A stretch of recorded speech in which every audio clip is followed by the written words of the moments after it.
गरीब माँ और 5 बेटियों का गाजर घर। बाबूजी, रोटी बना दी है, खा लीजिएगा, मैं खेत पर जा रही हूँ। तभी खटिये पर से बूढ़ा रामा खांसते हुए बोला, अरे बहू, ये ले, मेरी शॉल लेती जा, बाहर बड़ी ठंड पड़ रही है। नहीं बाबूजी, इसकी जरूरत आपको ज्यादा है, क्योंकि घर में ओढ़ने को एक भी कंबल नहीं। माँ, आज हम तीनों भी आपके साथ चलेंगे खेत पर बच्चों, तुम्हारे पास स्वेटर भी नहीं, सर्दी लग जाएगी। माँ, जल्दी तो आपको गुलिया दीदी और तानी दीदी को भी लगेगी। अगर हम जब एक साथ मिलकर खेत पर काम करेंगे तो ज्यादा पैसे आएंगे और फिर हम कंबल खरीद लेंगे। मेरा राजा बेटा कितना समझदार हो गया है, माँ के दुख को समझने लगा है। सरिता अपने बच्चों के साथ खेत पर आती है, जो कि जंगल के पास पड़ता था। बच्चों, हमें आज के आज खेत जोतकर गाजर की फसल बोनी है। सरिता की चारों बेटियां और राजा भी कड़ी मेहनत से बंजर खेत को जोतते हैं और फिर सब मिलकर खेती करते हैं। दिन बीतते हैं। एक रोज जब सरिता घर आती है तो वो अपने पति को घर में जुआ खेलते देखती है। अरे बिरजू, भूख लगी है। ये ले दारू, 2 घूंट मार ले। अरे खाली दारू, इसके साथ कुछ चखना मिल जाता तो मजा आ जाता। अरे देख बिरजू, तेरी लुगाई आ गई। बिरजू को घर में जुआ खेलते देखकर सरिता बौखला कर बोली, अजी, तुमको शर्म नहीं आती? घर में जुआ खेलते और दारूबाजी करते। तो फिर बोली, अरे जानती नहीं, पति परमेश्वर होता है और पत्नी की जगह पति के पैरों में होती है। चल जल्दी से मेरे लिए अंडा ऑमलेट बना और गरम रोटी भी। तुम्हें अब मुफ्त का खिलाने को राशन नहीं मेरे पास। 6 बच्चे हो गए हैं, जानती भी हो इन सब का पेट कितनी मुश्किल से पाल रही हूँ मैं। तुम्हें तो जिम्मेदारी से मतलब ही नहीं। घर में बूढ़ा बीमार पिता है, तुम तो कमाने गए थे ना, फिर क्या हुआ? आते ही पैसे मांगने लगी। पति ने खाया पिया कि नहीं ये तेरा बाप पूछेगा। नशे में तो बिरजू सरिता से अकड़ते हुए अपनी चमड़ी की चप्पल निकालकर उसे बहुत पीटता है। ये ले, और लड़ाएगी जबान। मैं कमाता नहीं तो क्या इस घर में मेरी इज्जत नहीं होगी? ये ले। बचाओ, ओह बचाओ, माँ को मत मारो पिताजी। तभी लड़खड़ाते हुए बिछौने से उठकर बूढ़ा रामा कहता है, अरे निकम्मे, छोड़ दे बहू को, निकल जा इस घर से तू, और फिर कभी शक्ल मत दिखाना। अरे ये मेरा घर है, मैंने बनाया है इसे। बिरजू चला जाता है। तभी रामा रोते हुए बोलता है, अरे जाने कैसे उड़ाऊं बेटे को जन्म दे दिया है मैंने। मेरे हाथों भारी गलती हो गई जो इसे तेरी शादी कराई। बहू माफ कर दे मुझे। पर उस 5 बेटियों की गरीब माँ का दुख इतना ही नहीं था कि एकदम से जोरदार तूफान उठा और झोपड़ी की छत हवा के झोंके से उखड़ कर गिर गई। हे भगवान, इतना भयंकर तूफान! तानी, गुड़िया, अंजू, तुम तीनों सोनी, राजा और मुनिया को लेके बाहर निकलो, मैं दादाजी को लेकर आती हूँ। उठिए बाबूजी। नहीं बहू, तू जा, मेरा समय आ गया है। तुझे उन 5 बच्चियों की सौगंध, तेरे बाद उन्हें देखने वाला कोई नहीं। जा बहू, जा।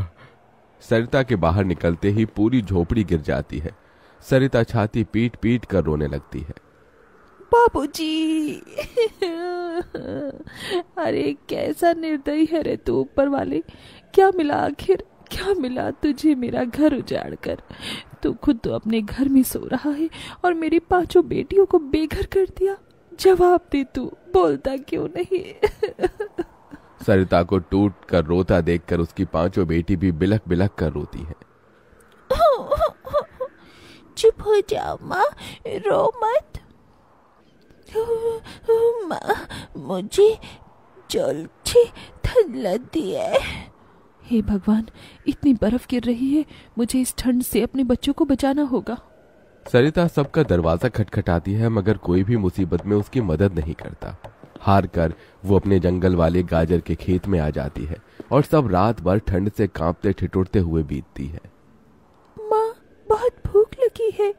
हाँ माँ, मुझे भी भूख लगी है। तभी सरिता की सबसे बड़ी बेटी तानी खेत में देखती है जहां लाल लाल गाजर उगे थे। देखो माँ, हमारे खेत में तो गाजर तैयार हो गए हैं। फिर तानी अपने सभी भाई बहनों को गाजर तोड़ कर देती है। ये लो मेरी बहनों, गाजर खा लो। अपनी बेटियों को ठंड में ऐसे देख उस गरीब माँ का मन अपार दुख से भर जाता है। अपनी इस गरीब लाचार माँ को माफ कर देना बच्चों, तुम्हें ये ठंड भोगना पड़ रहा है।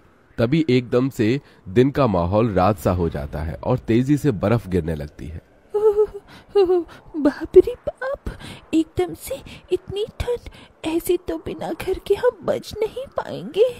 तभी सरिता अपना आंचल उन पर उड़ाती है, मगर बच्चे थरथरा उठते हैं कि एकदम से गुड़िया कहती है, माँ, तानी दीदी, हम अपना घर बना सकते हैं।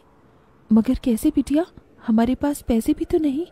माँ देखो, हमारे खेत में कितने सारे गाजर उगे हैं, हम इसी से अपना घर तैयार करेंगे, पर हम सबको साथ मिलकर मदद करनी होगी। राजा बेटा, जब तक कि हम गाजर घर तैयार नहीं कर लेते, तुझे अपनी छोटी बहनों का ख्याल रखना होगा। रखेगा ना? हाँ माँ, रखूंगा। सरिता आग जलाकर अपने दोनों सबसे छोटे बच्चों को उसके पास बिठा देती है और खुद अपनी चारों बेटियों के साथ उस भयंकर ठंड में गाजर घर बनाने लगती है। अंजू, सोनी, गुड़िया, तुम दोनों मुझे और तानी दीदी को गाजर तोड़ तोड़ कर दो, हम घर बनाते हैं। ठीक है माँ। गरीब माँ बेटियां मिलकर गाजर घर बनाती हैं, मगर घर एकदम से ढह जाता है, जिससे सरिता दुखी हो जाती है। कितनी मेहनत से ये गाजर घर बनाया था हमने, मगर सारी मेहनत बेकार चली गई।